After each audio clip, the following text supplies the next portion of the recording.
Hola amigos del Proyecto Despertar, bienvenidos a otra sesión de preguntas y respuestas sobre budismo. Muchas gracias por todas sus preguntas y comentarios. Algunas preguntas son un poco antiguas, pero bueno, ha sido un año muy ocupado para mí.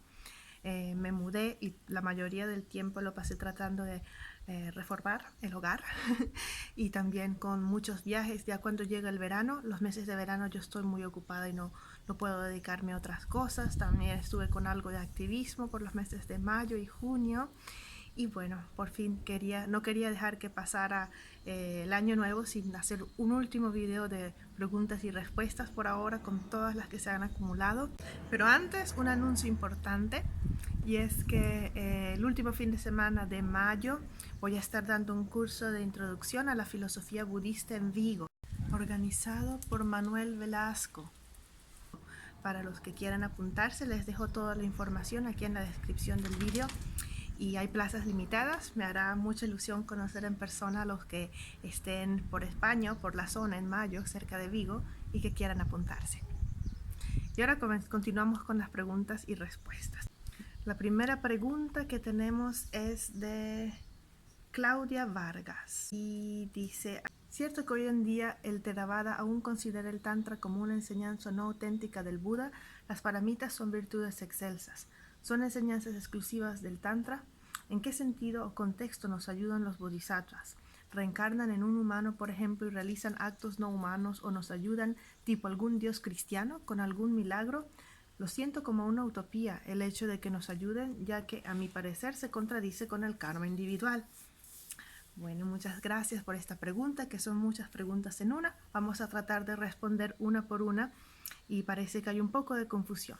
La primera parte dice: ¿es cierto que hoy en día el Theravada aún considera el Tantra como una enseñanza no auténtica del Buda? Sí, en la mayoría de los países Theravadas, incluso la mera mención del Tantra puede ser ofensivo para ellos, porque no lo consideran una enseñanza que vino directamente del Buda, y en cierto sentido tienen una base lógica para afirmarlo, y es que el Tantra como tal se difundió, por ejemplo, en Tíbet. Recordemos que Tíbet, el budismo tibetano, es el único budismo tántrico que existe hoy en el mundo, y eso fue ya prácticamente 1000 años después del Buda.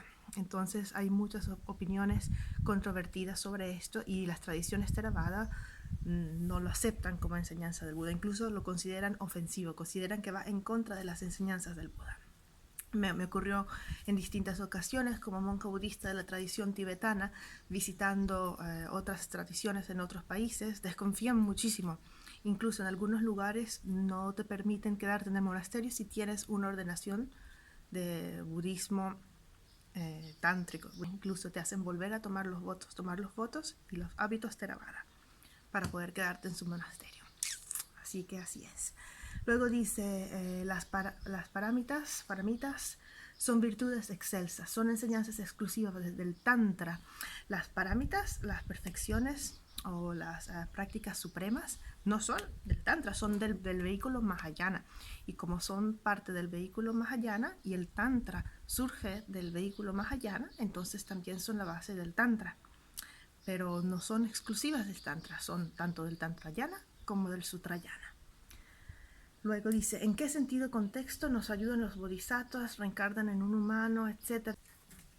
Sí entiendo cómo la ayuda de los bodhisattvas podría parecer que se contradice con el karma individual, pero por eso, a pesar de que hay historias en las que los bodhisattvas, como dices, pueden tomar una apariencia humana para ayudar a los seres y realizar acciones que parecen milagrosas o actos no humanos, etcétera, etcétera. Todo eso es posible, pero lo más importante es que la manera en la cual los budas y los bodhisattvas nos pueden ayudar es enseñando la manera correcta de practicar para que nosotros mismos nos podamos liberar del sufrimiento.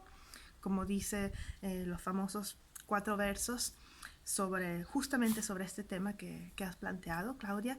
Dicen: los budas no pueden limpiar nuestro karma negativo con agua, no pueden transferirnos sus logros espirituales, la manera en la cual liberan a los seres es a través de enseñar el sendero, es decir, enseñándoles el sendero para que ellos mismos se puedan liberar.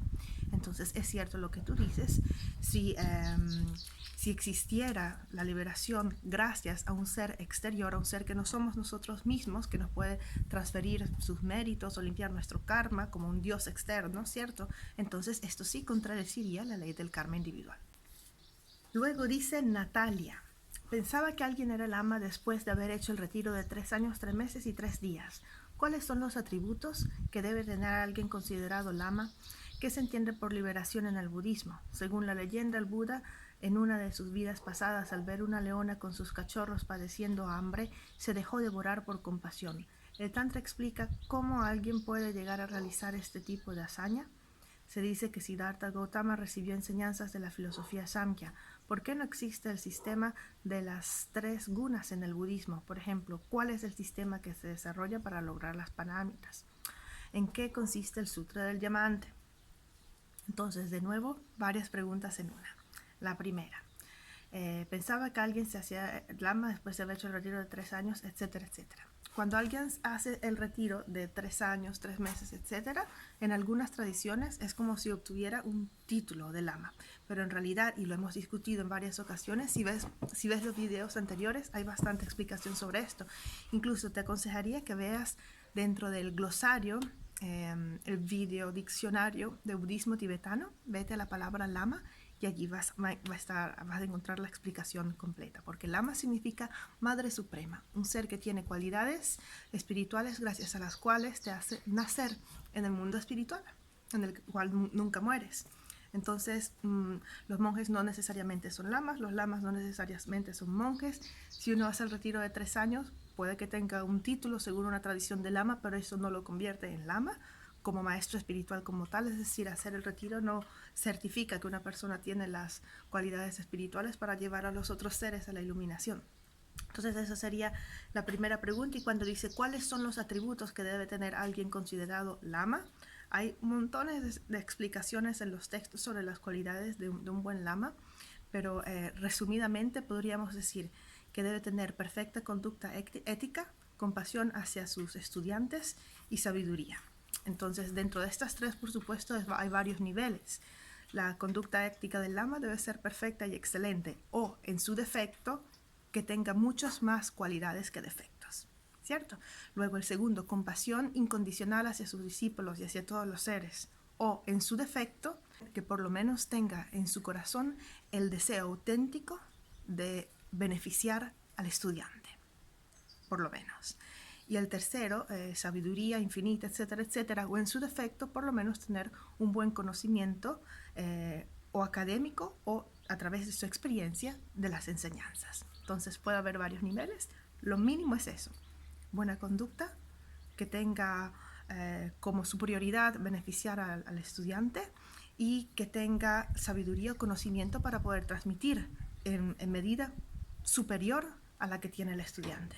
Entonces, la sabiduría, tanto académica como el conocimiento experiencial de la experiencia que debe tener el lama, tiene que ser en gran medida superior al del estudiante. Si no, no tiene sentido. Y hay un montón de otras reglas, por ejemplo, en cuanto a lo que quiere decir conducta correcta, sobre todo mantener la base de todos los votos, que son los votos laicos, y también muchas reglas como, por ejemplo, no enseñar para enriquecerse, no enseñar por fama, no enseñar por avaricia, no enseñar por reputación, montones de explicaciones, pero lo mínimo sería eso, esas 3. Luego, ¿qué se entiende por liberación en el budismo? Una vez más, te recomiendo que veas el término liberación del video diccionario de budismo. Luego, la leyenda del Buda, si es cuando el Buda aún era un bodhisattva y vio una leona que estaba padeciendo hambre y tenía que amamantar a sus cachorros. Dice la leyenda que él se cortó una parte de la pierna y se lo ofreció a la leona a través de su gran compasión. Y luego pregunta, ¿el Tantra explica cómo alguien puede llegar a realizar este tipo de hazaña? Esta hazaña en particular del Buda no se atribuye al Tantra, se atribuye al Sutrayana, a la práctica mahayana de la compasión. Y la manera en la cual se puede hacer este tipo de hazaña es simplemente gracias a la gran compasión y al poder de la bodhicitta. le da más importancia a los otros seres que a ti mismo. Entonces, un bodhisattva que ha alcanzado este nivel de amor y empatía hacia todos los seres, ni siquiera sufre por cortarse un trozo de su pierna y ofrecérsela a otro ser que lo necesita.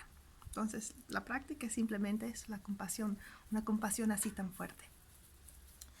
Y luego dice, Siddhartha Gautama recibió enseñanzas de la filosofía Samkhya. ¿Y por qué no existe el sistema de las tres gunas en el budismo? Pues porque en la base filosófica del budismo y del hinduismo hay muchas diferencias. Y el budismo no se basa en las tres gunas para la liberación, es un sistema totalmente distinto. Sin embargo, las tres gunas, que en un contexto, por ejemplo, de la medicina tibetana, se podrían traducir como los tres humores, se aplican en muchas partes de la enseñanza, por ejemplo, del budismo tibetano. Los tres humores o las tres energías son la base de la medicina tibetana. De hecho, los tres humores se encuentran, igual que la medicina ayurveda, se encuentran en la medicina tibetana. Y en cuanto a un sentido más cósmico, los tres humores, a pesar de que no se le llaman como tal Shiva, Brahma, etc., existen dentro de la cosmología indo-tibetana. Es decir, toda la parte metafísica del budismo, toda la parte del tantra, se basa también en estas energías. De hecho, los 5 Dhyani Budas, que son 5 energías, se agrupan en 3 energías en la medicina tibetana, y estos son los 3 gunas. Y estas 3 energías se utilizan para todo, así que son muy, muy importantes. Además, recuerda que en la filosofía hinduista de los Samkhyas, estos 3 están asociados con los 3 dioses, ¿cierto? Brahma, etc. Mientras que en la filosofía budista no se habla de los dioses como si fueran algo que determina el futuro, porque el budismo piensa que cada quien es responsable por su propio destino y tienes que trabajar con el karma acumulado, transformarlo en un mejor karma para el futuro. Entonces, en ese sentido, no tiene sentido hablar de los dioses. Ojo, eso no quiere decir que el budismo antiguo niega los dioses hinduistas. No niega su existencia, dice que pueden existir, pero que no necesariamente te van a llevar a la liberación. Y luego dice, ¿cuál es el sistema que se desarrolla para lograr las paramitas? Las paramitas, eso es toda la explicación del budismo mahayana. Las 6 perfecciones son la base de la práctica mahayana, y si te interesa, te recomiendo que veas el curso de las 6 paramitas. Las 6 prácticas trascendentales. Hay un curso completo en el canal de YouTube del Proyecto Despertar. Creo que te puede interesar. ¿En qué consiste el Sutra del Diamante? Esa es la última pregunta. El Sutra del Diamante es un sutra sobre la 6ª perfección, la perfección de la sabiduría o sabiduría trascendental, y es un sutra que habla de la vacuidad, de la realidad última.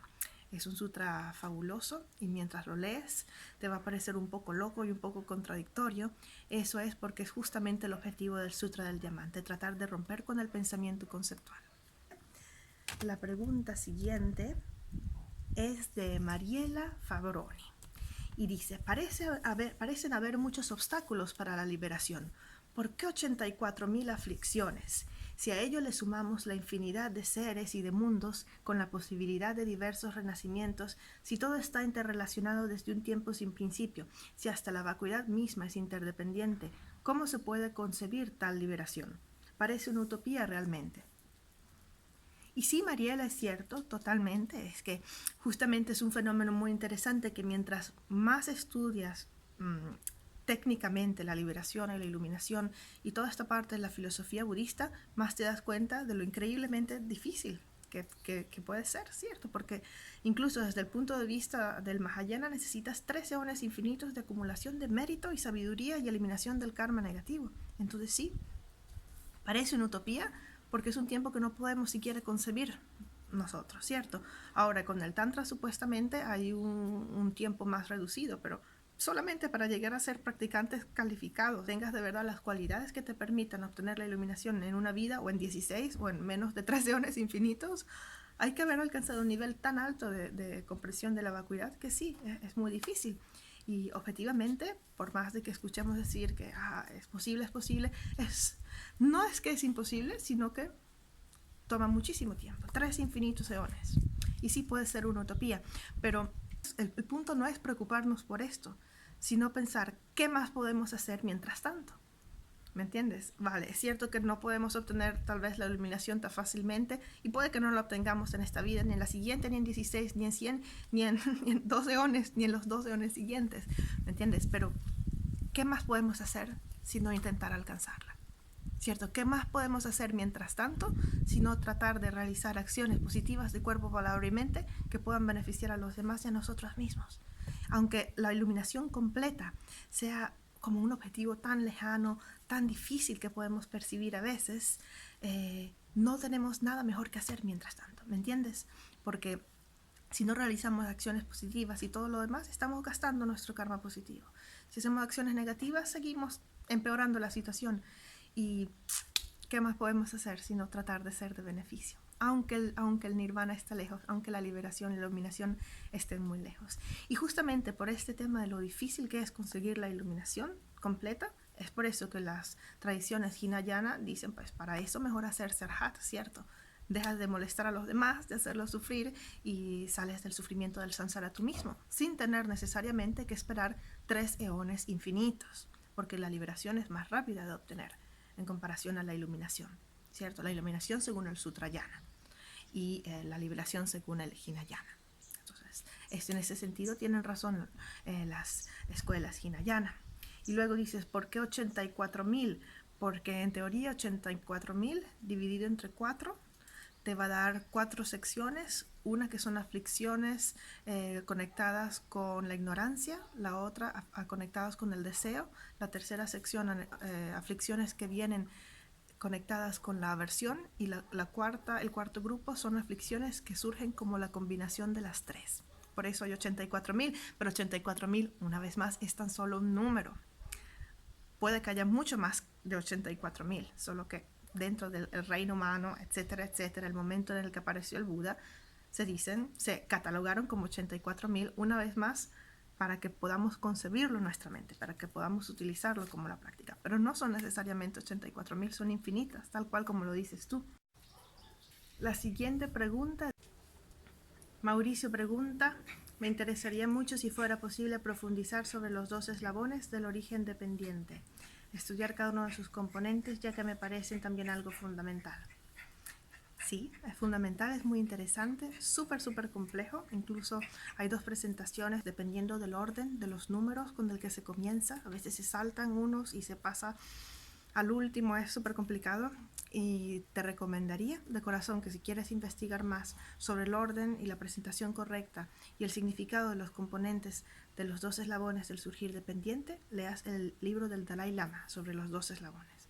Lamentablemente, aparte de que es un tema súper complejo por cuestiones de tiempo, no lo podemos tocar en este momento, desarrollar correctamente, pero además tenemos también los 3 aspectos principales del sendero que tenemos que presentar.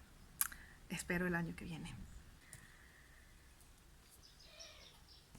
La siguiente pregunta dice, si todos los fenómenos a nivel último son vacío, a mi entender ese vacío es lo que permite la transformación de todas las cosas, tanto a nivel macro como a nivel micro, la vacuidad entendida como la luz de la mente que permita simplemente la transformación de todas las cosas. Me cuesta concebirlo de otra manera, o sea, como un estado de liberación. ¿Cómo se concibe ese estado libre del sufrimiento? ¿Lo conciben de la misma manera el Theravada y el Mahayana? También aquí una mezcla de varios conceptos. Cuando dices que todos los fenómenos a nivel último son vacíos y que ese vacío es lo que permite la transformación de todas las cosas, que es un poco la visión cuántica, ¿cierto? Es similar a la visión tántrica también. De hecho, todas las prácticas de visualización en el budismo tibetano comienzan de la vacuidad, surge con la purificación a través de la vacuidad. Y gracias al hecho de que todos los fenómenos no existen verdaderamente, es decir, que son vacíos de existencia intrínseca, es debido a este principio que se pueden transformar en lo que sea, en lo que queramos imaginar. Entonces, en ese sentido, sí se parece un poco al concepto que muestras en la pregunta, pero luego cuando dice la vacuidad entendida como la luz de la mente, en ese sentido, técnicamente sería incorrecto porque la vacuidad no es un fenómeno sustancial, sería un fenómeno permanente, un fenómeno que no está compuesto, a pesar de que es dependiente, pero no está compuesto y depende de la realidad convencional o de los fenómenos, de lo cual es una característica para poder existir. Entonces, en ese sentido, la vacuidad no es como lo has descrito, la luz de la mente, sino que sería la no existencia verdadera de la mente. es decir, su ausencia de existencia verdadera. Por eso, cuando uno percibe la naturaleza de la mente, también percibes la vacuidad de la mente, porque están conectados. La naturaleza de la mente es clara y es el claro conocedor que no existe verdaderamente. Son inseparables, pero técnicamente son conceptos distintos. Y luego dices, concebir la vacuidad como un estado de liberación. No, la vacuidad no es un estado de liberación. La liberación o el nirvana en sí, si ves la voz nirvana del videodiccionario, es un tipo de vacuidad. Podría llamarse como un tipo de vacuidad, pero la vacuidad es una característica de todos los fenómenos liberados y no liberados. Todo lo que existe en el samsara y en el nirvana posee esta vacuidad, que es esta característica de inexistencia verdadera, ¿cierto? No es la liberación. La liberación se obtiene a través de percibir la vacuidad, pero la vacuidad en sí no es liberación. Y luego dice, ¿cómo se concibe este estado libre del sufrimiento? ¿Lo conciben de la misma manera el Theravada y el Mahayana? Para esta respuesta te aconsejaría que vieras el curso sobre las escuelas filosóficas de nuestro canal de YouTube. Escuelas filosóficas, son varios capítulos y ahí te explica en bastante detalle las diferencias filosóficas entre las escuelas Mahayana y las escuelas Hinayana en relación a el sendero, las bases y el resultado, que sería, en este caso, un tema que abarca las diferencias de la liberación entre los dos. Entonces, sí puedes ver ese curso del canal de YouTube que va a aclarar muchas dudas. Y esta era la pregunta de Elizabeth Márquez. La siguiente pregunta de un anónimo dice lo siguiente. Quería preguntar acerca del concepto de un Dios creador. Tengo entendido que el budismo rechaza esta teoría, pero basándome en ello, ¿cómo se explica entonces la invención de un samsara donde experimentar sufrimiento y de ahí querer eliminarlo mediante el dharma? ¿El samsara existe desde tiempos sin principio, desde tiempos infinitos? ¿Por qué se estructura todo este modelo de reencarnaciones para luego llegar al nirvana? ¿Qué finalidad tiene este proceso de reencarnaciones? ¿Por qué no la naturaleza humana es desde su nacimiento más fuerte que los sentimientos de apego o karma negativo, haciendo que no se genere más karma? Muchas preguntas en una. Con respecto a la primera parte, ¿cómo se explica la invención de un samsara? Es que para el budismo no existe la invención de un samsara. El samsara, podríamos decir, es autosurgido y se autoperpetúa, ¿cierto? Continúa y continúa y continúa y continúa creándose y autoalimentándose a sí mismo. Entonces, para el budismo no hay un Dios creador porque no hay una creación. Todo lo que nos rodea no se considera una creación de un ser ajeno a nosotros mismos. Para el budismo todo lo que existe viene de nuestra mente. Y si existe desde un tiempo sin principio, yo comprendo que es un concepto difícil de concebir, ¿cierto? Yo comprendo que es un concepto difícil de comprender, pero es simplemente por la manera en la cual nosotros pensamos. Es simplemente porque estamos acostumbrados al pensamiento lineal. Como tenemos memoria, ¿cierto? Y tenemos imaginación, podemos crear conceptos de pasado y de futuro y obviamente de presente y de esa manera hacernos una idea de que el tiempo es lineal. Pero en realidad el tiempo no es lineal. Aparte de las memorias y las imaginaciones de nuestra mente, lo único que verdaderamente existe es el momento presente. Entonces, desde ese punto de vista, para que lo podamos comprender, decimos que existe desde un tiempo sin principio. Pero tiempo sin principio se refiere únicamente al instante presente, el instante que se repite una y otra vez, una y otra vez, una y otra vez desde tiempo sin principio. Y para el budismo todas las percepciones que tenemos de la realidad surgen de nuestra mente, surgen del mismo karma nuestro que atrae ciertas condiciones y ciertas percepciones que tenemos que vivir para experimentar ciertas sensaciones o de felicidad, de placer o sensaciones neutrales según lo que nosotros mismos creamos. Pero viene de nosotros mismos, de nuestras propias acciones y de lo que tenemos que experimentar como resultado de las mismas acciones, no de un ser externo. No se habla de una creación. Incluso el mundo externo en su totalidad sería un resultado del karma colectivo de los seres que lo habitan en ese momento presente. Sí, es un poco difícil de concebir. Entonces, ¿el samsara existe desde tiempos infinitos? Sí, existe como este momento presente existe y como el momento siguiente existe, y son siempre el mismo. Y luego dice, ¿por qué se estructura ese modelo de reencarnaciones? No se estructura, es simplemente algo que ocurre. No es que el budismo dice que tienes que pasar por determinadas reencarnaciones hasta obtener la iluminación. Yo sé que muchas personas cuando se acercan al budismo han oído esta idea de que distintas reencarnaciones, por ejemplo, renaces como un ser inferior, luego obtienes un renacimiento humano, luego del humano deva, etc. Pero eso no es un concepto budista. De hecho, ese es un concepto hinduista. En el budismo, las reencarnaciones se pueden seguir sin ningún orden. Puede estar en el reino de los devas y de repente caer al reino de los infiernos y luego renacer en el reino de los humanos, pero luego volver a los reinos animales. Es decir, no hay un orden, no hay un sistema de reencarnaciones. Simplemente es aleatorio, según el karma de cada quien.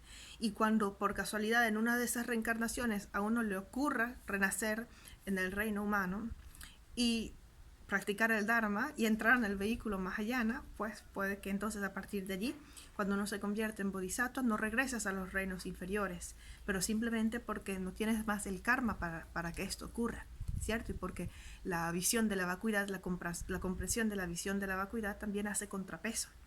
Entonces hay un momento en el recorrido hacia la iluminación en que no se vuelve a renacer en los reinos inferiores, pero eso no quiere decir que hay un sistema de reencarnaciones. Puedes renacer en cualquier reino, en cualquier forma, en cualquier aspecto, hasta que se venza el karma, se acabe el karma que te llevó a esa existencia y luego aparecer en cualquier otra a donde te lleva el karma.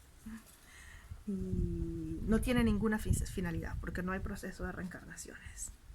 ¿Por qué no la naturaleza humana es desde su nacimiento más fuerte que los sentimientos de apego, karma negativo? Esta pregunta también es confusa porque parece como si los sentimientos de apego o el karma negativo no estuvieran conectados a la naturaleza humana. Es decir, la naturaleza humana, nosotros como seres humanos, de nacimiento tenemos apego, aversión e ignorancia, los tres venenos. Es decir, los tenemos siempre desde un tiempo sin principio, según la filosofía budista. Entonces, decir la naturaleza humana prevalezca es que la naturaleza humana es aflictiva, tiene apego, tiene aversión y tiene ignorancia. Entonces, si te refieres a la naturaleza búdica, es decir, a la naturaleza pura de nuestra mente que está libre de aflicciones, ¿por qué no prevalece, cierto? ¿Por qué no prevalece desde tiempo sin principio? Bueno, justamente en eso consisten todas las explicaciones y toda la práctica del budismo para obtener la iluminación, porque desde un tiempo sin principio, como a menudo se utiliza esta metáfora, somos como un grano de arroz con su cáscara. Entonces el grano de arroz en sí es nuestra naturaleza búdica, nuestra mente primordial, perfectamente libre de aflicciones y de defectos, y la cáscara son las aflicciones. Entonces los dos nacen juntos y existen juntos desde un tiempo sin principio. La iluminación consiste en quitarle la cáscara y hacer que se manifieste nuestra naturaleza primordial. En ese sentido, esto sí se encuentra con nosotros desde un tiempo sin principio, pero no es que no prevalezca, está siempre presente, solo que debido a nuestras aflicciones no dejamos que salga a la superficie, y en eso consiste la práctica.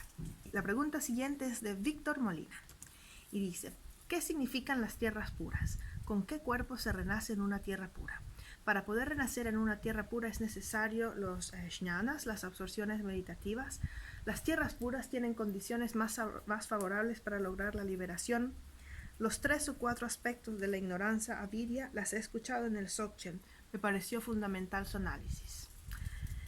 Luego me ha sorprendido la profundidad de los vínculos de originación dependiente. Podrías hacer un programa estudiando los aspectos de los 12 vínculos. Muchas gracias por tu pregunta. Con respecto a la última parte, todo lo que es la visión Dzogchen de las 4 ignorancias, la podríamos tratar en otro momento. Y en cuanto a los 12 eslabones del surgimiento independiente, ya veo que es un tema muy popular. Te recuerdo igualmente el libro del Dalai Lama sobre los 12 eslabones del surgir dependiente. Luego, ¿qué significan las tierras puras? Tierras puras. Las tierras puras son, según la metafísica indotibetana, lugares en los cuales se puede tomar renacimiento y se experimenta mucho menos sufrimiento, gracias a lo cual hay condiciones más favorables para practicar el Dharma. En teoría, en todas las tierras puras se reciben enseñanzas de Dharma y hay budas y bodhisattvas que enseñan. Según el Tantra tibetano, el Sambhogakaya, todos los Yidan, las deidades de meditación, tienen su propia tierra pura.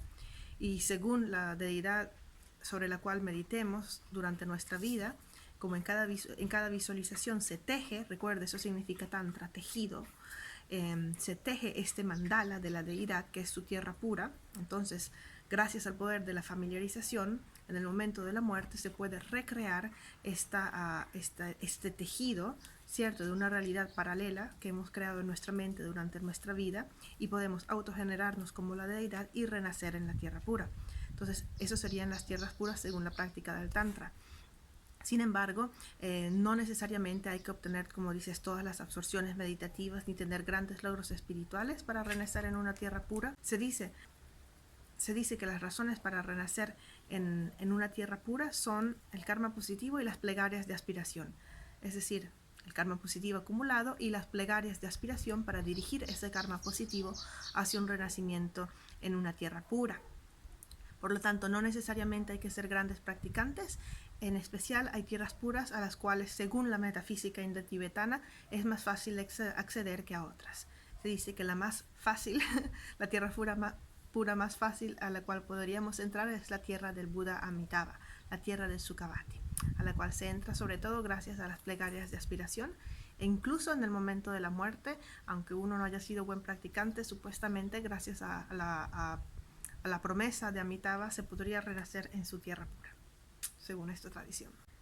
La pregunta siguiente es de Laura Vanegas y dice: a nivel último se dice que la aparente evolución no es más que el constante cambio en la representación mental de las fronteras que delimitan los contenidos del mundo y del universo, y que en realidad la mente, en su sentido más amplio, es como un holograma. En este sentido, ¿qué se entiende por esfera de percepción y de no percepción? ¿De qué consiste una esfera inmaterial? Muchas gracias. Vale. Entonces dice, la aparente evolución no es más que el constante cambio en la representación mental de las fronteras que delimitan los contenidos del mundo y del universo. Sí, esto está bastante de acuerdo con la filosofía budista, ya que todo lo que percibimos surge de nuestra mente, tanto al nivel técnico, es decir, como resultado de nuestro karma, como a nivel de percepción, pues lo que percibimos es porque tenemos que obtener esta experiencia de percepción, y unido con el karma y las condiciones externas surge esta experiencia que nosotros percibimos como realidad. Y dice, en realidad la mente en su sentido más amplio es como un holograma, pues para el budismo no solo la mente, sino todos los fenómenos son como un holograma. Exactamente, tal cual como lo has descrito, como un holograma, como una alucinación, como una ilusión mágica, porque son una proyección de nuestra propia mente, ¿cierto? El mismo fenómeno percibido por distintas personas tiene una apariencia distinta, entonces esa imagen que aparece en la mente es un holograma, y todos los fenómenos que percibimos son lo mismo, son en realidad hologramas, porque se presentan en nuestra mente como verdaderamente existentes, pero son tan solo una imagen genérica del fenómeno que pensamos que estamos percibiendo. Si te interesa este tema, te recomendaría que vieras el capítulo, todo el curso de hecho de ¿qué es la mente? A partir del capítulo 3, ¿qué es la mente? Y es muy interesante porque se explica todo esto, ¿cierto? Que lo que percibimos es verdaderamente todo como un holograma, y ese principio de percibir todos los fenómenos como un sueño, como una ilusión, se utiliza mucho también en la visualización de la práctica tántrica, ¿cierto? Muy bien, y luego dicen, en ese sentido, ¿qué se entiende por esfera de percepción y no por percepción? No sé exactamente a qué te refieres con esfera de percepción y no percepción, pero en el budismo las 6 esferas de la percepción son las esferas de los 5 sentidos más la esfera mental. Es decir, todos los fenómenos que pueden ser percibidos a través de nuestros 5 sentidos, más los fenómenos mentales, o que pueden ser solamente percibidos a través de la conciencia mental. Entonces, ¿qué ocurre? Que todo lo que percibimos, lo percibimos a través de otra conciencia que percibió ya otro objeto. Por eso, si ves el curso de qué es la mente, está bien explicado en detalle. Hay un objeto, ¿cierto? El órgano del sentido percibe el objeto, la conciencia sensorial percibe lo que percibe el órgano del sentido, ya en ese momento ya no es el objeto, ¿cierto? Ya es una imagen mental, y en ese momento es cuando lo percibe la conciencia mental. Entonces la conciencia mental percibe todo lo que las conciencias de las distintas esferas, ¿cierto?, perciben, y las absorbe en la esfera mental. Y a partir de allí surgen todos los pensamientos. A partir de allí surgen nuestras creencias de que esto existe, esto es así, esto me gusta, no me gusta, etcétera, etcétera. Pero si estudias ese curso de qué es la mente, creo que te va a quedar mucho más claro. Y luego dice, ¿en qué consiste una esfera inmaterial? Bueno, yo creo que eso tal vez se refiere a los 3 reinos, ¿cierto? El reino del deseo, el reino de la forma y el reino inmaterial o sin forma. En esta división de los reinos, que también se encuentra en el curso de qué es la mente, se explica tradicionalmente el reino del deseo como el reino donde existen todos los reinos inferiores y el reino de los humanos también. Y también los semidioses, el reino del deseo, donde existen todas las aflicciones. Luego tienes un reino superior, donde según esta tradición existen los devas, y los reinos de los devas de la forma, se llama, ¿cierto? El reino de la forma es donde no existen aflicciones burdas, es decir, aún existe apego, ¿cierto? Pero no existe rabia. La rabia burda ya no existe en ese reino. Pero se llama de la forma porque existen percepciones, puede ser de colores, es decir, de las distintas esferas sensoriales que constituyen el reino material. Entonces, en los reinos superiores, tenemos el reino del deseo, luego en el reino superior de la forma, existen objetos sensoriales, pero no existen aflicciones burdas. Y luego tenemos el reino inmaterial, que tal vez es al que te refieres, o lo llamamos también el reino sin forma, donde es pura conciencia. No hay esferas sensoriales, lo único que se perciben son objetos mentales y también siempre menos conceptuales, hasta el nivel más sutil de la esfera inmaterial. Pero habría muchas explicaciones sobre esto también. Si ves el capítulo de qué es la mente y también las explicaciones sobre qué es la meditación, allí vas a encontrar con más detalle los 3 reinos. La siguiente pregunta es de Alan.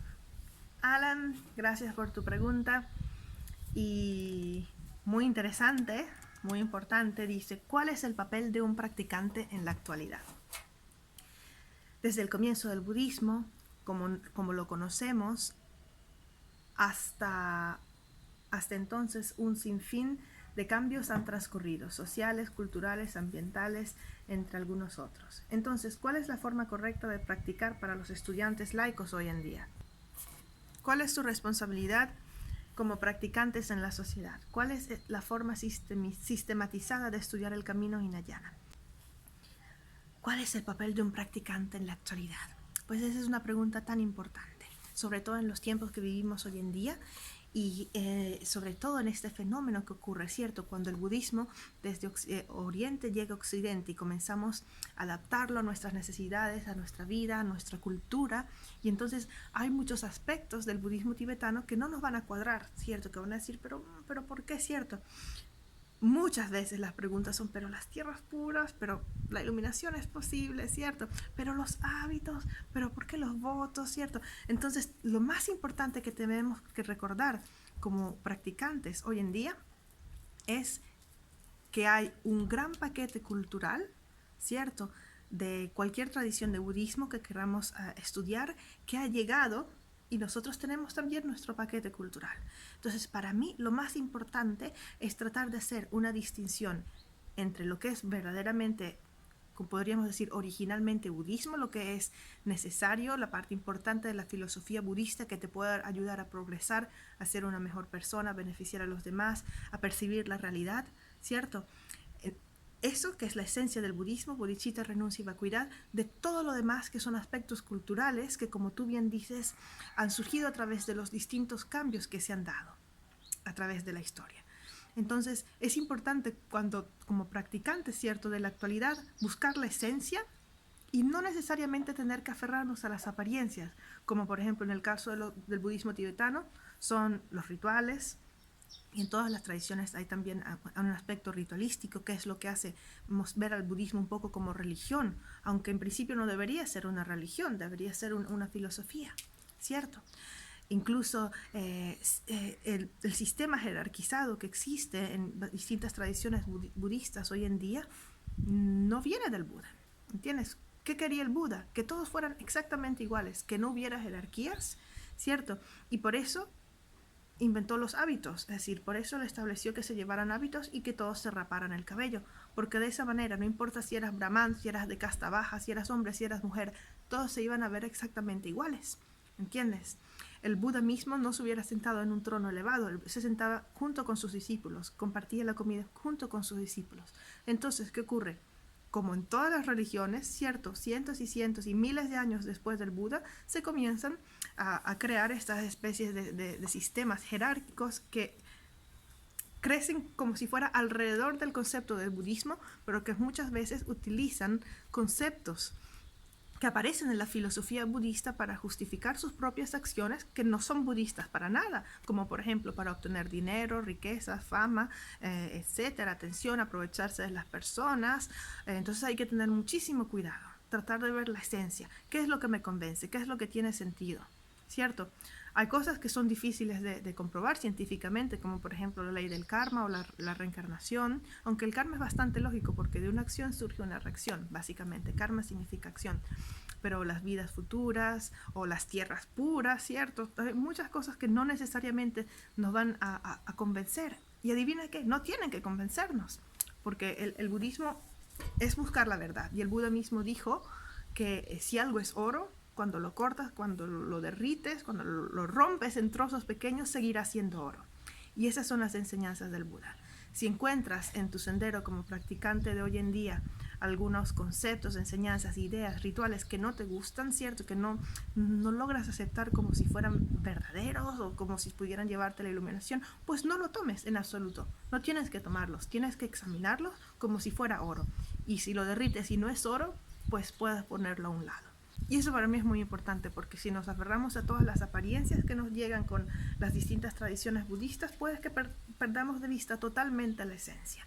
Cierto, personas que se acercan a tradiciones, por ejemplo, del budismo tibetano y después de años y años de práctica, de rituales y de mantras, son peores personas de lo que eran antes incluso de conocer el budismo.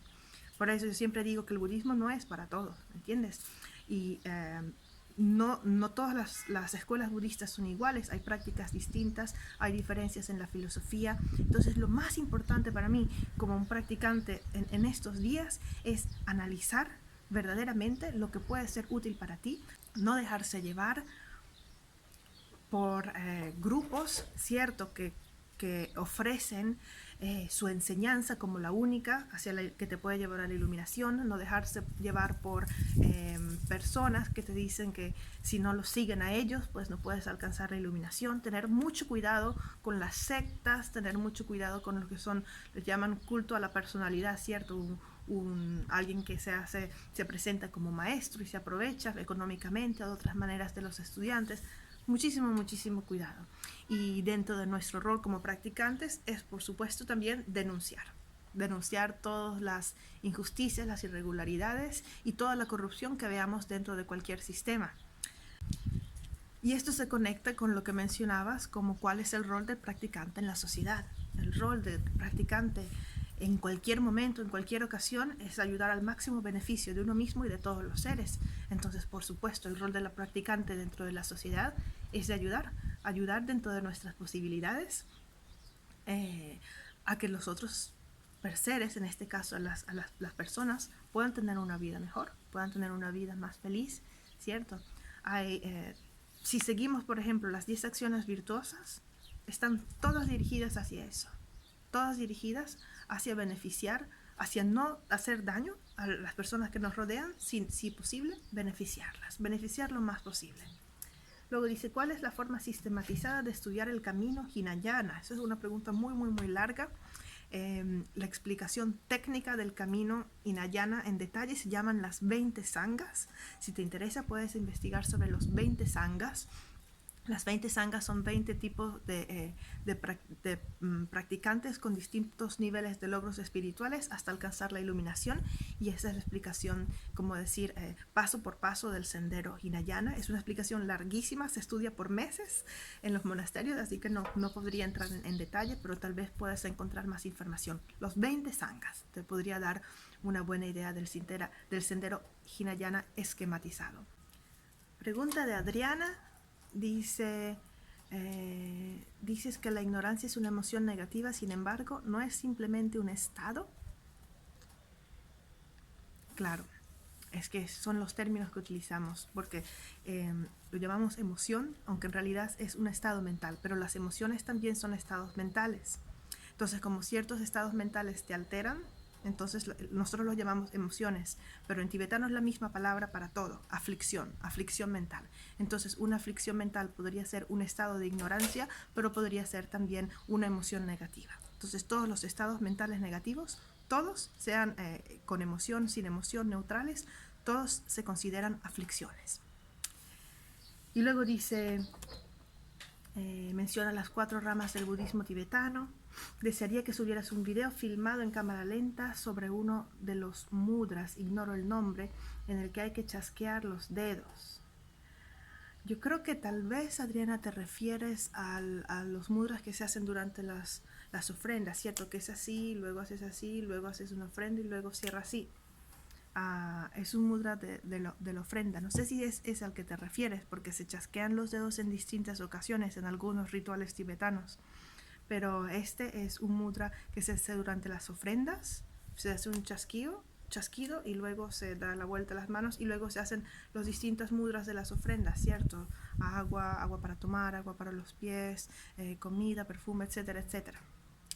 Pero no sé en particular qué explicación quieres de este mudra. Es simplemente un mudra, una acción en la que invitas, ¿cierto?, a los invitados de la visualización a disfrutar de las ofrendas que has dispuesto para ellos o que has visualizado para ellos. Luego dice, ¿por qué los lamas y algunos laicos se mecen cuando están sentados? Como decía mi maestro, para no quedarse dormidos. Pero también es una práctica que podría ser asociada con generar leves estados de trance, que hay un poco hipnótico. Luego dice, en cuanto al mundo invisible, lo máximo que puede suceder es la disolución de la materia sutil en el océano eterno e infinito, de modo que morir o matar resulta imposible. Todo simplemente cambia la forma o se fusiona con el uno. Esto es correcto también desde el punto de vista del budismo, pero desde el punto de vista de la realidad última, desde la vacuidad, ¿cierto? Si algo no existe verdaderamente, no puede morir.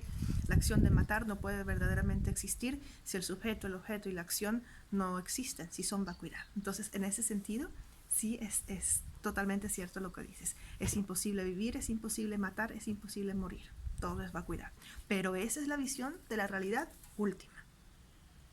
También existe la realidad convencional, en la cual la acción de vivir, de matar, y etcétera, etcétera, existen y tienen consecuencias y producen sensaciones de sufrimiento, de felicidad, etcétera, etcétera. Entonces, es muy importante siempre distinguir el punto de vista último al punto de vista convencional, ¿cierto? Desde el punto de vista último es imposible crear ninguna acción, ningún karma, porque no existen verdaderamente.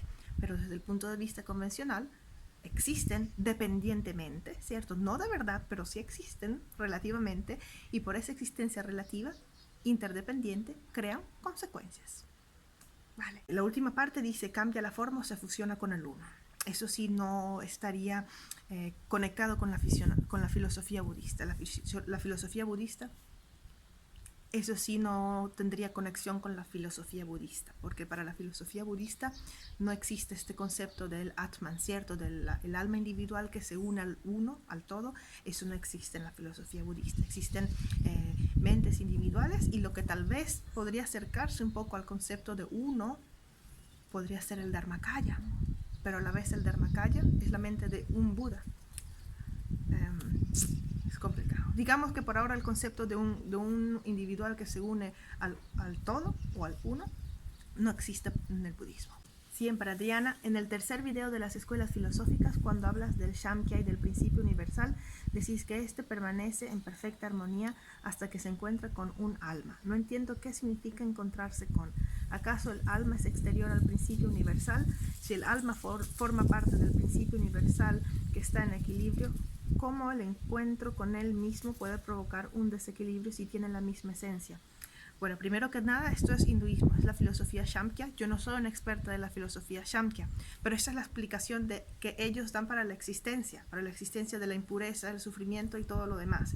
Y es que hay este concepto, ¿cierto?, del principio universal y del el individuo, y cuando se chocan se crea la persona. Y sí, en este caso el alma o el individuo y el principio individual son distintos, los consideran entidades distintas para esta filosofía. La siguiente pregunta es de Ronnie García. Tiene varias preguntas. A. Cuando comenta que un laico puede recibir voto de brahmacharya, ¿cuál sería el fin de recibir voto de celibato en el budismo? ¿Sería por la renuncia o por algún tema energético, como en alguna creencia asiática practican celibato, por no pérdida energética, o sería solo por la práctica budista de renuncia? Gracias por tu pregunta, Ronnie.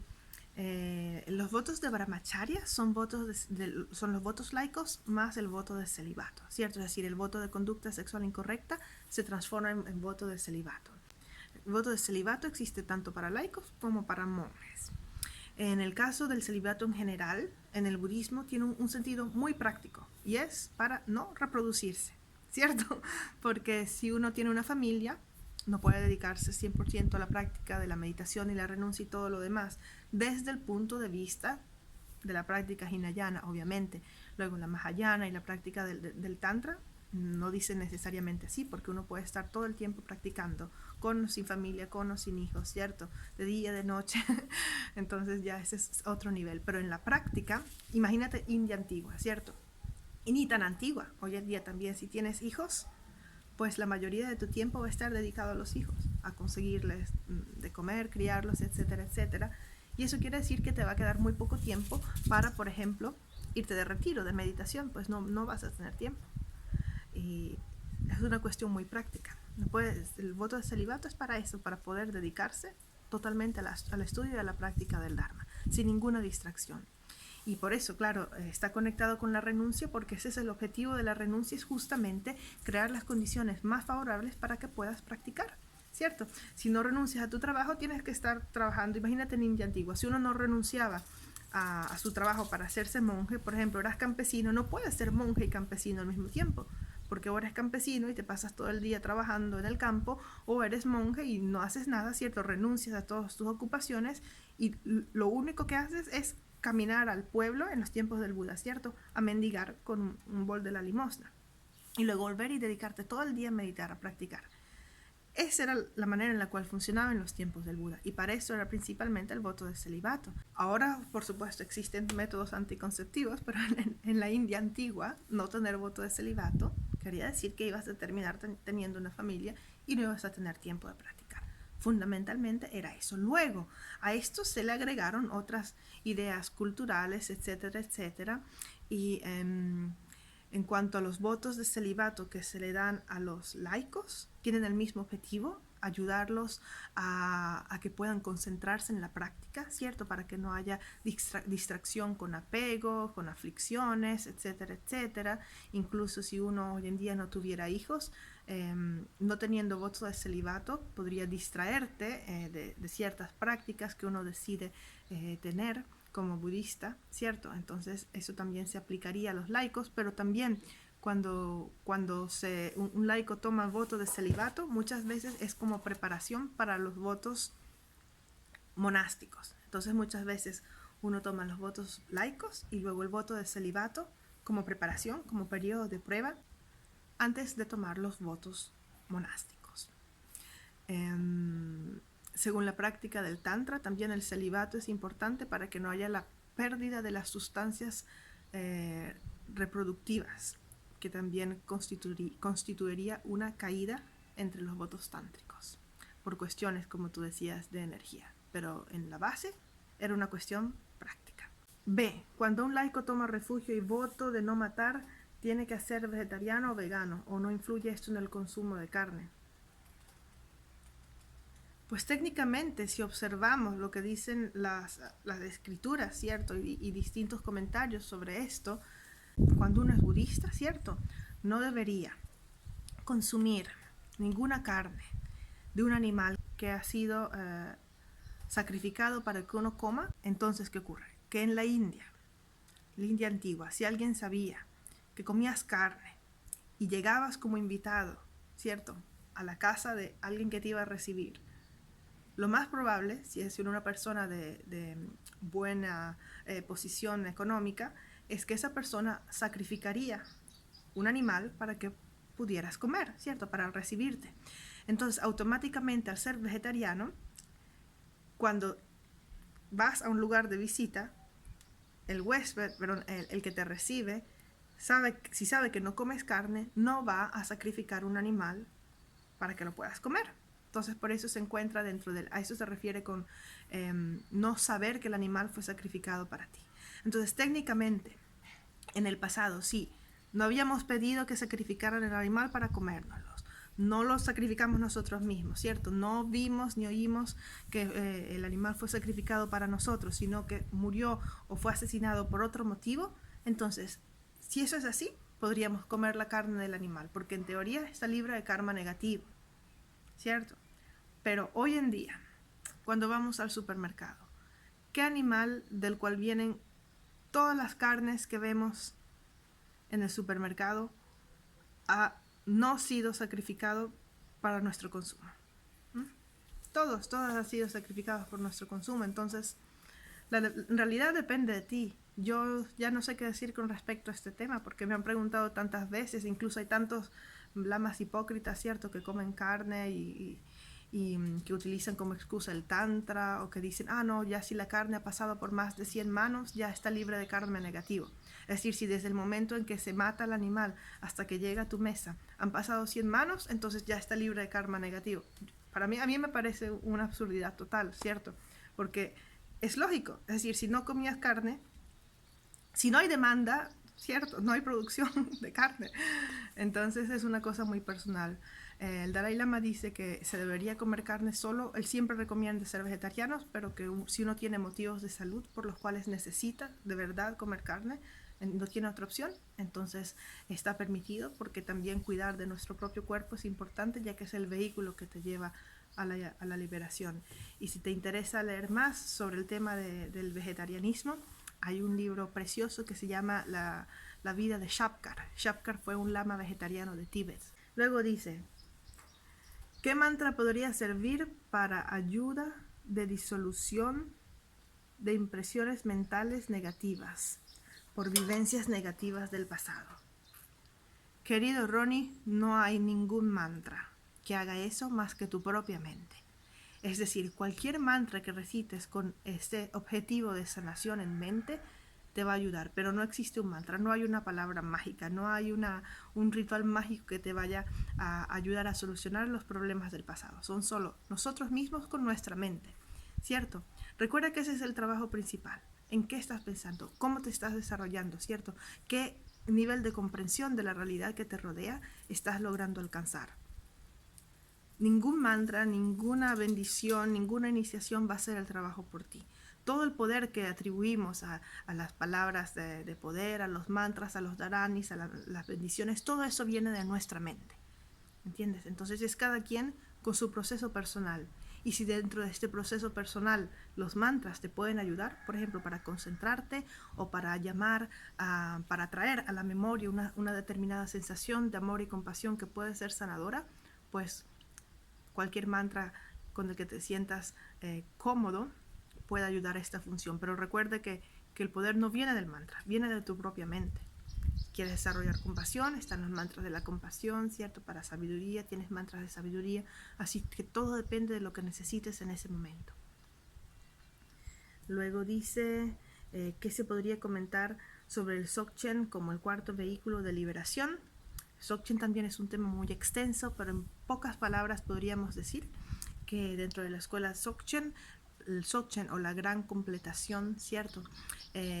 Sería la cima, ¿cierto? La última de todas las distintas escuelas y prácticas dentro del budismo tibetano, y se llama también la escuela de la autoliberación o de la liberación instantánea, en la cual no se hace tanto énfasis en el desarrollo gradual, sino en la comprensión instantánea de la naturaleza de la mente y de la vacuidad.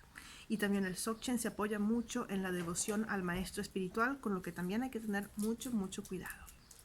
Pero es un tema también muy largo del cual no podría hablar en esta sesión de preguntas y respuestas. Lo más importante es recordar que es el vehículo espontáneo, el vehículo veloz, el vehículo que te puede liberar en un instante y que no se enfoca en el desarrollo gradual, sino en la liberación instantánea, en percibir en cualquier situación, en cualquier circunstancia, ¿cierto? En cualquier momento del día o de la noche, la naturaleza de la mente y la vacuidad de todos los fenómenos. Y eso te libera instantáneamente. Vale, eso serían muy pocas palabras. Y luego también Ronnie me escribió un email muy bonito con respecto a los hechos que ocurrieron en mayo de este año. No sé, algunos de ustedes habrán oído hablar de este supuesto lama que se llama Dagri Rinpoche y que ha atacado sexualmente a varias mujeres, incluida a mí. Entonces yo publiqué un video y se han hecho varias denuncias y estamos bastante contentas en el sentido de que por lo menos han comenzado a hacer una investigación. Entonces Ronnie me manifestaba su apoyo y decía que eso lo ha decepcionado mucho y que la fe en el Dharma, la fe que tenía en el Dharma se ha herido, pero no tienes que pensar de esa manera, Ronnie. Aparte que no hay necesariamente que tener fe, ¿cierto? La fe, si uno tiene fe en algo sin motivo, pues es muy fácil que la fe, así como apareció, se desaparezca, ¿cierto? Pero no hay que tener fe.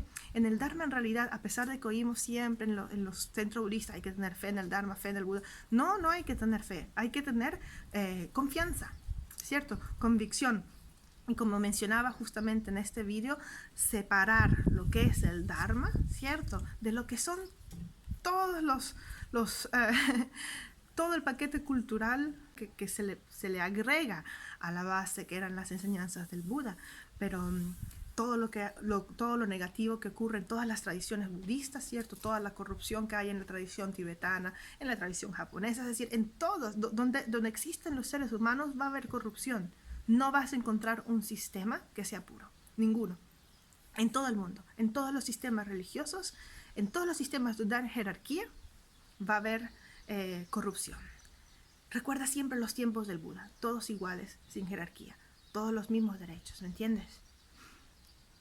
¿Y en qué se ha convertido ahora? En que todas las tradiciones budistas tienen tronos altos, tronos muchos más altos, y el trono súper más alto, y luego uno más bajo, y luego uno de 3 cojines. Es que esto es toda una absurdidad, ¿verdad? La fe es algo construido con nuestra mente, pero perder confianza en el Dharma sí me daría un poco de tristeza, porque el Dharma es el Dharma, ¿me entiendes? Lo que es bueno, lo que te beneficia, lo que es verdadero, no puede ser afectado por las acciones negativas de las personas que profesan ser practicantes o maestros de Dharma. ¿Entiendes? De la misma manera, cuando alguien dice, uy, ese maestro ha dado unas enseñanzas increíbles, es porque no son sus enseñanzas, porque son las enseñanzas del Buda, ¿cierto? Porque vienen de la esencia del budismo. Entonces, todo lo demás que rodea esa esencia es irrelevante, no lo necesitamos, ¿vale? No necesitamos toda la parte cultural y no necesitamos tener fe. No tienes que tener fe en el Dharma. Si ahora dices que has perdido la fe en el Dharma, pues yo te digo, muy bien, pues no la necesitas. Necesitas confianza y comprensión, ¿cierto? Comprensión de los principios de esta filosofía que puedes transformar en práctica y te pueden beneficiar a ti mismo y a los demás. Pero no te preocupes para nada por la fe. Incluso todos aquellos que se preocupan porque la fe en el maestro espiritual y que si no tienen fe no pueden llegar a la iluminación y que van al infierno, todo eso, no se preocupen, todo eso son conceptos que han venido con el paquete cultural de la tradición que les ha transmitido las enseñanzas del Buda. Vale, cada vez que nos acercamos a la verdad, nos acercamos al Dharma. Es imposible dañar o afectar de cualquier manera al Dharma, porque el Dharma es la verdad, ¿cierto? Luego tenemos a mi amigo Jaime de Venezuela. Una gran pregunta. Y también con respecto a Jaime quería mencionar que él ha hecho un gran trabajo de transcripción de muchos videos del canal del Proyecto Despertar. Y quería una vez más agradecerte y recordarte que cuando estén listas las transcripciones, a pesar de que yo no tendré tiempo para corregirlas, mándame un email y si quieres la podemos poner a disposición de todas las personas, a disposición de los seguidores del Proyecto Despertar, del canal de YouTube y demás. Y dice lo siguiente. La pregunta es sobre las tierras puras. A una tierra pura se llega por la vía del tantra o la visualización tántrica. ¿Es así en todos los casos? Esto se conecta con la respuesta que acabo de dar sobre las tierras puras. No siempre.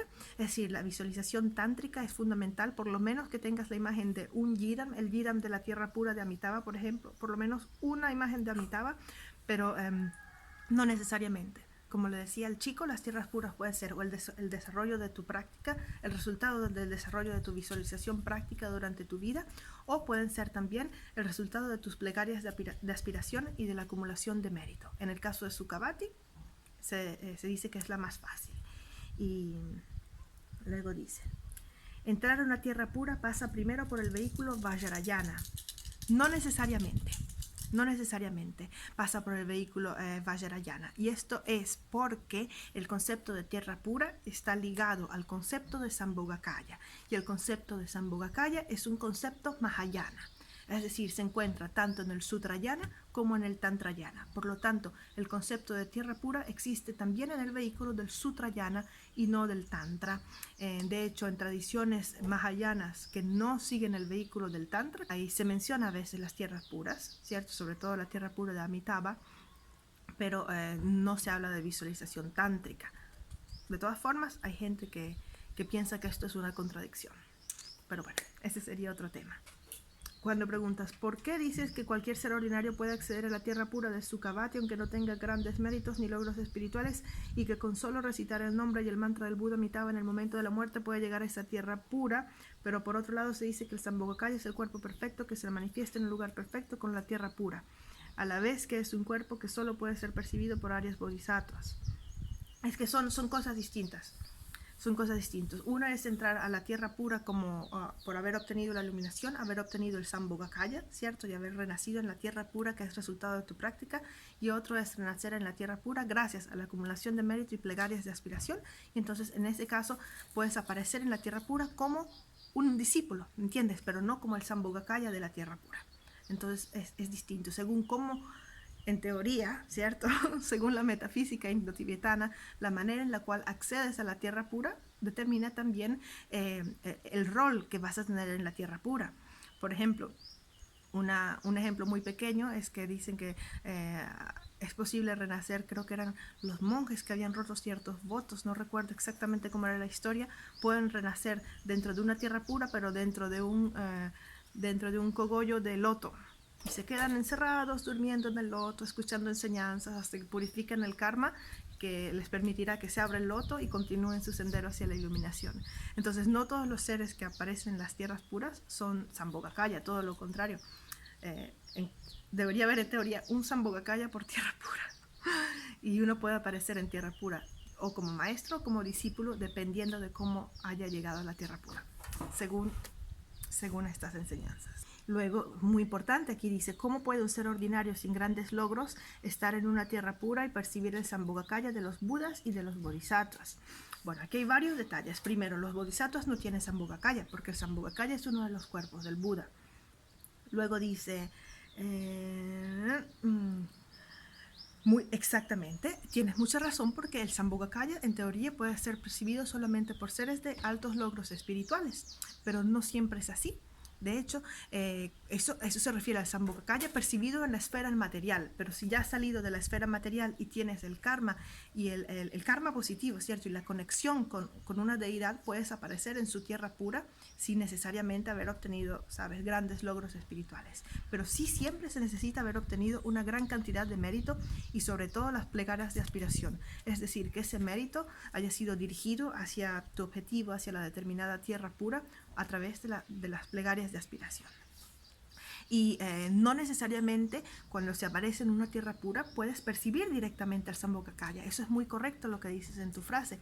Un ser ordinario, por ejemplo, que a través de las plegarias y el mérito renace en una tierra pura, puede que no tenga el mérito de percibir al Sambhogakaya, pero puede que tenga el mérito de escuchar sus enseñanzas, por ejemplo. Dicen en las tierras puras, una imagen muy bonita, el sonido del viento trae con sí las enseñanzas de Dharma. Pero bueno, recordemos que esto es toda metafísica, ¿vale? Y luego una pregunta muy importante que dice, ¿qué pasó con el curso Los 3 aspectos principales del sendero? Fue un año muy ocupado y de hecho estuve a punto de cerrar el canal y ya incluso lograr hacer este video de preguntas y respuestas antes de que acabe el año fue toda una hazaña. Voy a intentar hacer el curso el año que viene. No puedo especificar cuánto porque si no logro hacerlo antes de abril o mayo, ya a partir de abril y mayo no tengo más tiempo hasta septiembre, más o menos. Eso me pasa todos los años. Pero bueno, lo intentaré y disculpen mucho por la espera.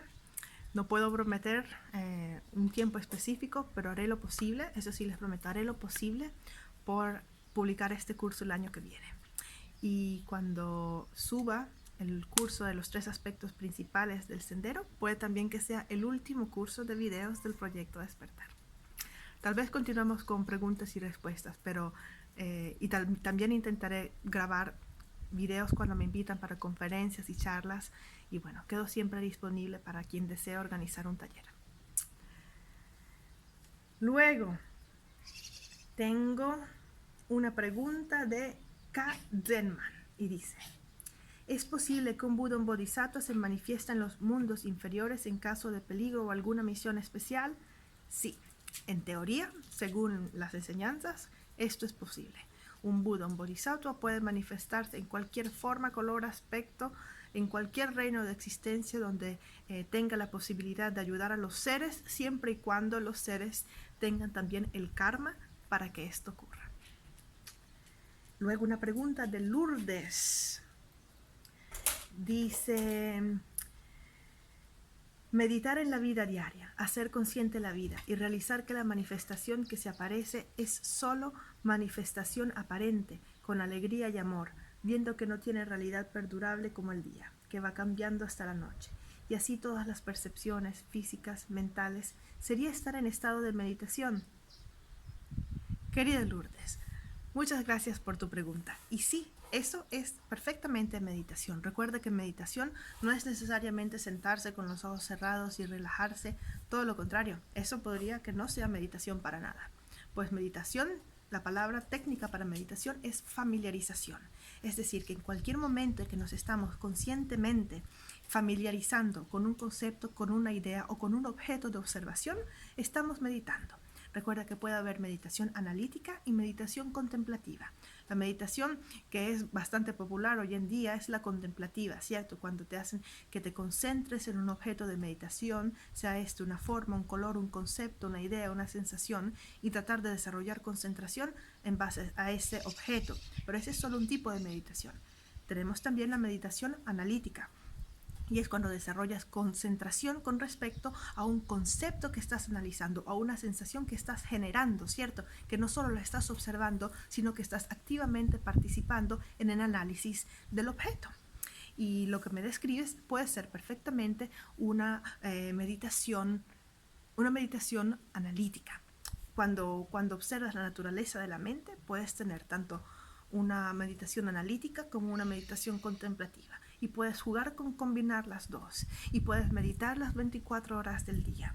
Y puedes meditar cuando estás hablando. Y puedes meditar cuando estás viendo todos los fenómenos que te rodean. Puedes meditar cuando estás caminando, cuando estás comiendo, cuando estás durmiendo. Todo se puede convertir en meditación. Tenemos una pregunta de Reptilia. Y dice: pregunta amiga, ¿qué pasa cuando vemos una dakini con cabeza de animal? Si alguien sabe qué significa, por favor una respuesta. Querida Reptilia, lo que significa verdaderamente está dentro de ti. Todas las veces que tenemos sueños o visualizaciones y percibimos arquetipos, imágenes, debemos recordar que surgen de nuestra mente, están viniendo de nuestra mente. Y por más que determinadas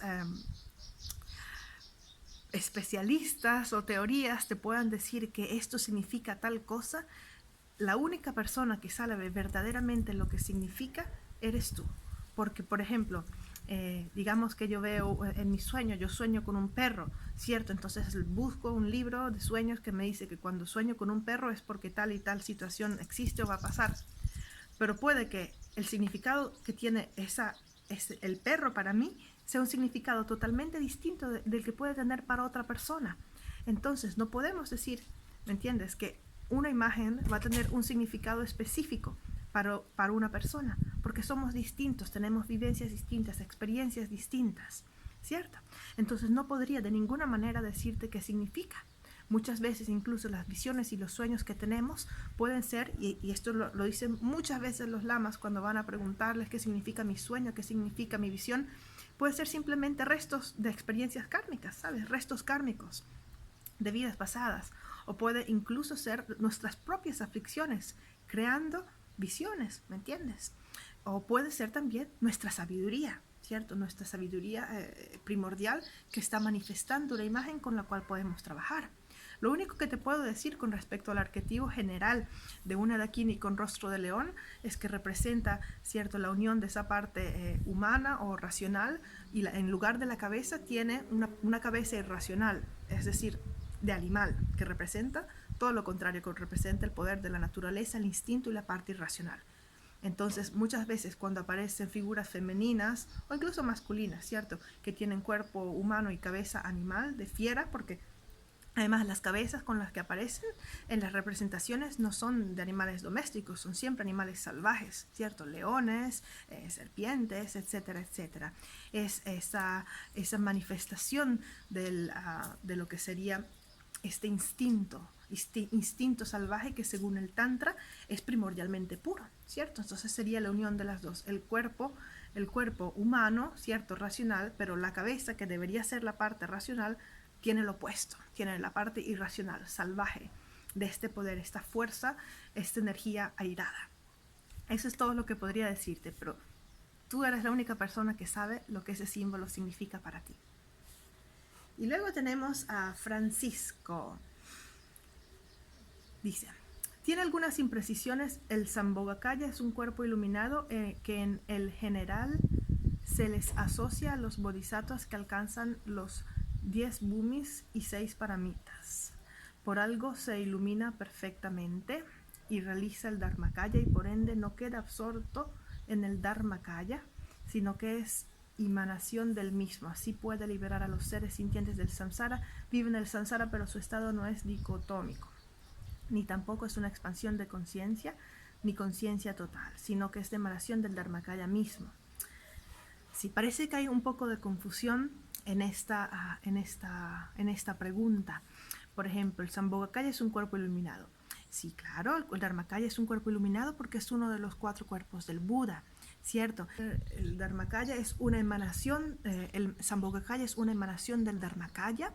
Podríamos decir que sí, en el sentido de que el Sambhogakaya viene de la mente y el Dharmakaya es la mente del Buda, ¿cierto? Entonces el Sambhogakaya es un cuerpo del Buda, uno de los cuerpos del Buda, y obviamente vienen como proyección de la mente. La mente del Buda es el Dharmakaya, pero tienes un poco una confusión con respecto al concepto de Dharmakaya y también al concepto de Sambhogakaya. La definición de Sambhogakaya la puedes ver en el video diccionario, y es de los 2 cuerpos de Buda, ¿cierto? Ya tenemos el cuerpo de Dharmakaya, o el cuerpo inmaterial, y tenemos el cuerpo material, o que puede ser percibido, que es Rupakaya. El Sambhogakaya es una de las 2 divisiones del Rupakaya, pues el Rupakaya está dividido entre Sambhogakaya y Nirmanakaya, según su nivel de sutileza. El Nirmanakaya es un cuerpo más burdo, que puede ser percibido por cualquier tipo de ser, y el Sambhogakaya es un cuerpo más sutil, que no puede ser percibido por todos los seres, y que consta con lo que llamamos, ¿cierto?, en la definición de Sambhogakaya, las características perfectas. Tiene los signos perfectos, el tiempo perfecto, el lugar perfecto, los discípulos perfectos, etcétera, etcétera. Esa es la definición de Sambhogakaya. El Nirvanakaya es lo mismo, pero en versión burda. Es decir, que no está en una tierra pura, no todos sus discípulos son bodhisattvas, que pueden enseñar de distintas maneras según las capacidades y las necesidades de los estudiantes. Entonces, esa sería la diferencia. Y luego dice, el cuerpo iluminado se les asocia a los bodhisattvas que alcanzan los 10 bhumis. No, el Sambhogakaya no se asocia a los bodhisattvas, porque el Sambhogakaya es un cuerpo de Buda, y el bodhisattva no es aún un Buda, por eso se le llama bodhisattva. Hasta el 10º terreno es bodhisattva. Cuando pasa del último sendero, ¿cierto?, del último bhumi, que es el último terreno del sendero de la meditación, pasa al 5º sendero, que es el sendero del no aprendizaje, y ese es el número 11. y allí es cuando se convierte en Buda. Entonces, mientras que no pase el último bhumi, sigue siendo bodhisattva y no tiene Sambhogakaya. En ese momento en que pasa del último terreno al sendero de no aprendizaje, cuando se convierte en Buda, en ese momento obtiene simultáneamente los cuerpos. Es decir, obtiene simultáneamente el Dharmakaya, Sambhogakaya y Nirmanakaya, simultáneamente. Eso es lo que dice la teoría. Esa sería la explicación técnica. Y luego dice, por algo se ilumina perfectamente. No tiene nada que ver, es decir, se ilumina perfectamente como resultado, obviamente, de haber llegado al final del sendero. Entonces su mente sutil se transforma en Dharmakaya y su energía sutil se transforma en Sambhogakaya y a partir de allí el Nirmanakaya, que es el cuerpo de emanación. Entonces todo eso ocurre simultáneamente. Dharmakaya, y dice, no se queda absorto en el Dharmakaya. Ese es un concepto un poco confuso, porque yo creo que viene del concepto de quedarse absorto en el nirvana individual, que es algo hinayana, ¿cierto? En el vehículo hinayana se obtiene la liberación y punto. En el vehículo mahayana, si se obtiene la liberación y uno se queda absorto en el nirvana individual, entonces no podrá completar el sendero mahayana y ayudar a los seres. Entonces, según la filosofía mahayana, aquellos que están absortos en el nirvana individual, no en el dharmakaya, en el nirvana individual, van a ser despertados por los bodhisattvas que les van a incitar a que continúen el sendero, es decir, que entren en el sendero mahayana desarrollando bodhicitta y continúen todos los bhumis hasta convertirse en budas. Además, recuerda que en la tradición hinayana, cuando se obtiene la liberación, no es el dharmakaya. El dharmakaya ellos lo perciben como la bendición del Buda, la bendición de la mente del Buda. No tienen concepto de Nirmanakaya, Sambhogakaya y Dharmakaya, porque no existe concepto de energía en el hinayana, ¿vale? Y como el Sambhogakaya es la energía sutil, no se habla de Sambhogakaya en el hinayana. Se habla de convertirse en arhats y ya. Entonces el Mahayana explica quedarse en el estado de arhat como quedarse absorto en el nirvana individual, del cual hay que despertar para poder completar, ¿cierto? Completar todos los senderos y luego obtener los cuerpos de Buda, Sambhogakaya, Nirmanakaya y Dharmakaya. Y luego dice en el samsara, pero su estado no es dicotómico. Si un nirmanakaya, incluso un bodhisattva de alto nivel, puede renacer en el samsara para ayudar a los seres. Y sí, su percepción de la realidad está más allá de objeto y sujeto. De hecho, es lo que podemos llamar estar en el samsara sin renacer involuntariamente en el samsara. Es decir, estar en el samsara, pero no ser parte del samsara. Esto sería el estado que estás describiendo. Y no es una expansión de conciencia, no es una expansión de conciencia, pero los nirmanakayas que aparecen por ejemplo, como el Buda Shakyamuni, que aparece en el planeta Tierra, sí son una expansión, porque son una emanación del Dharmakaya. Entonces, en ese sentido serían como, de hecho, literalmente, Nirmanakaya es cuerpo de emanación. Esa es la traducción. Es una emanación del Dharmakaya, es decir, de la mente de ese Buda que emana un cuerpo para poder beneficiar a los seres, para poder ser percibido por todos los seres. Porque recuerda, el Dharmakaya no puede ser percibido por ningún otro ser más que por el Dharmakaya mismo, mientras que el Rupakaya puede ser percibido por seres según su nivel de percepción, como Sambhogakaya o como Nirmanakaya. Bien, esa era la pregunta de Francisco. Y luego tenemos Keise, pregunta, ¿y si tienes una enfermedad crónica dolorosa e inaguantable, sumándose enfermedad mental como depresión, tienes que aguantar según el budismo, como estar muerto en vida? No entiendo exactamente a qué se refiere aguantar con el budismo. Esto tal vez viene a veces de un concepto errado que llega a Occidente, en que el budismo consiste en no hacer nada, ¿cierto? Lo que pasa es tu karma y ya, y no hay que hacer nada y aguantar todo. Eso es lo opuesto de lo que karma significa. Karma significa acción. Y la ley del karma quiere simplemente decir que de una acción va a surgir un resultado. Entonces, ¿qué nos dice el budismo? Claro que no tenemos que aguantar, todo lo contrario, tenemos que hacer todo lo posible por trabajar con lo que recibimos para poder mejorarlo. Podríamos decir que existe, según esta filosofía, un 50% de situaciones que no podemos cambiar, que son las que ya tenemos en este momento presente, pero un 50% de nuestro karma que sí podemos cambiar.